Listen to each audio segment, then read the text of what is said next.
Hi, I'm Jahui, and I just recently finished watching Okja, this Netflix original that's trending amongst people like me who are vegan already and animal rights activists, and people who aren't vegan before the film, because I've seen such a great response from people on Twitter saying that they are going vegan now after watching this film. People are Googling how to go vegan and so forth. So I have so many feels after this film. It was really touching and beautiful, and I'm really glad that it's on Netflix, which is like a mainstream outlet, or rather stream where you can find films and shows online.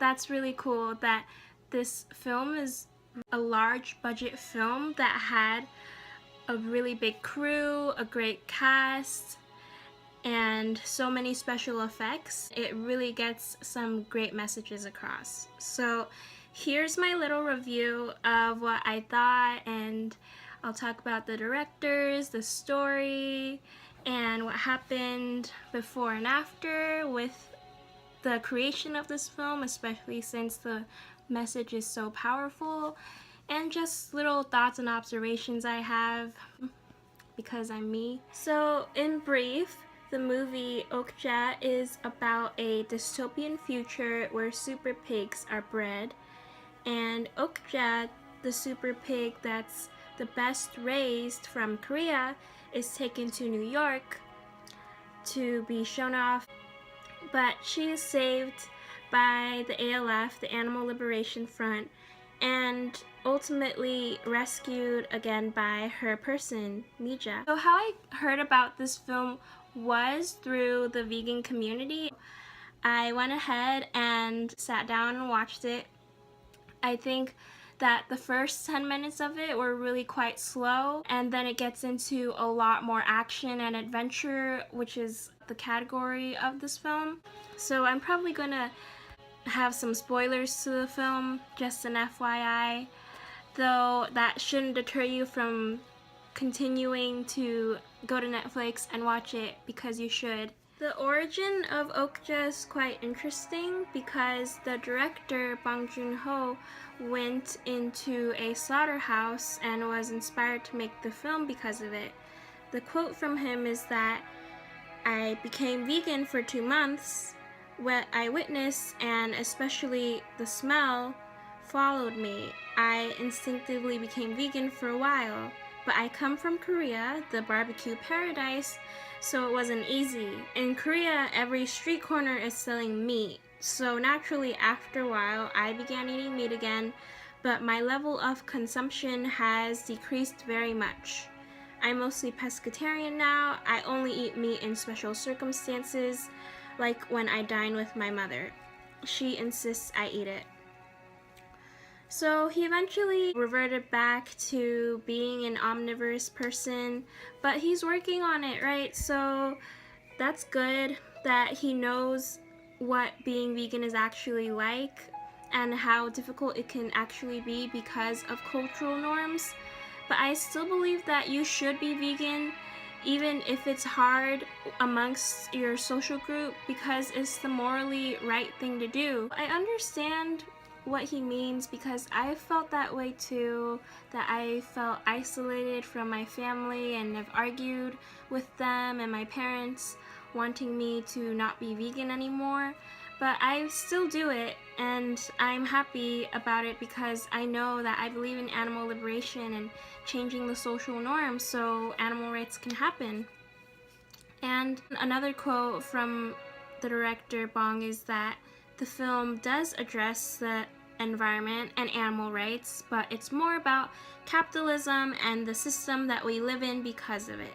The animals are experiencing a holocaust basically, but to the companies it's just mass production.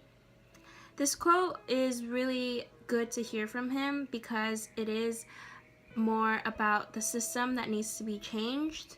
So I'm glad that that's another really strong message in the film. The corporation in the film, the Miranda Corporation, is like obviously seen as evil in the dystopian world, is 10 years from now or in some kind of futuristic sense. So a big reason why these super pigs were bred in the first place, they were going to be superior and revolutionary in the industry. They would be minimal with their environmental footprint, produce less excretions or poop, which is another funny point in the film, by the way, and taste effing good. I wonder about how this could happen in the future, though for sure I don't want it to happen, and if they could even genetically modify sentience out of beings, because why wouldn't they want that? So there would be less suffering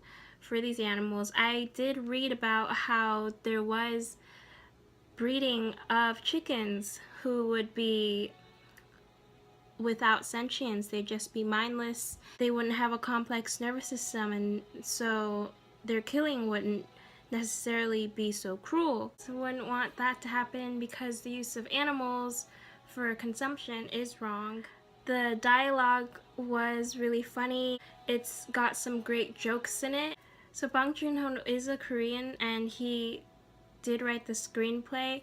So I'd say the film is more towards the end of a PG-13 rating, towards an R rating.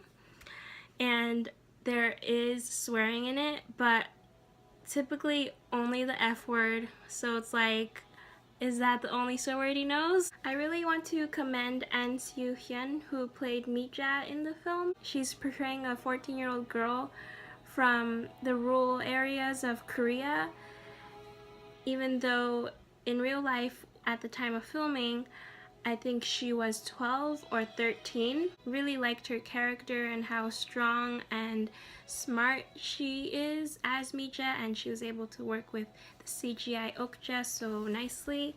She's so compassionate and spirited and witted.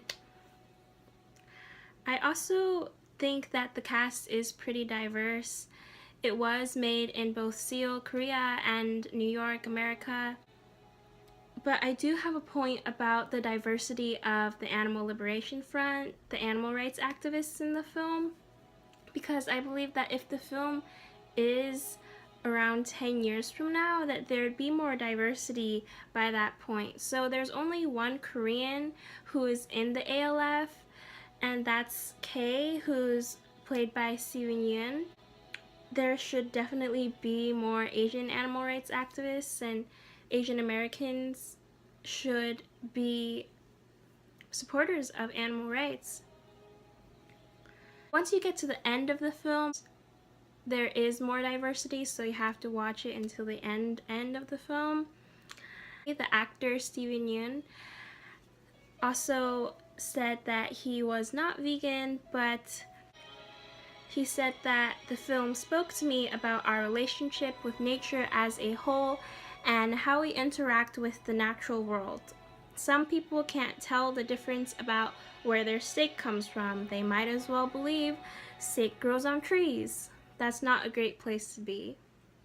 So I agree with that. It's good to be connected and be educated and just conscious. That's just a step in the right direction, because it is good to be knowledgeable, and then hopefully that seed will then grow and you will become vegan and people will be vegan, and veganism is urgent. Okay.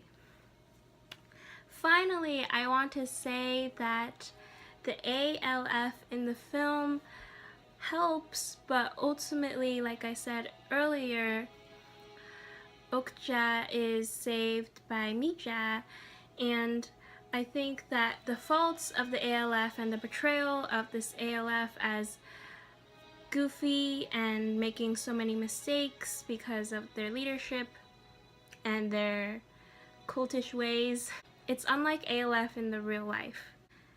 I want to give a shout out to my friends at Direct Action Everywhere, who are animal liberators in their open rescue network. Direct Action Everywhere, or DXC, goes into farms and they take out sick and injured animals to be in sanctuaries, and they reveal these horrible atrocities, especially on humane farms. Definitely learn from them.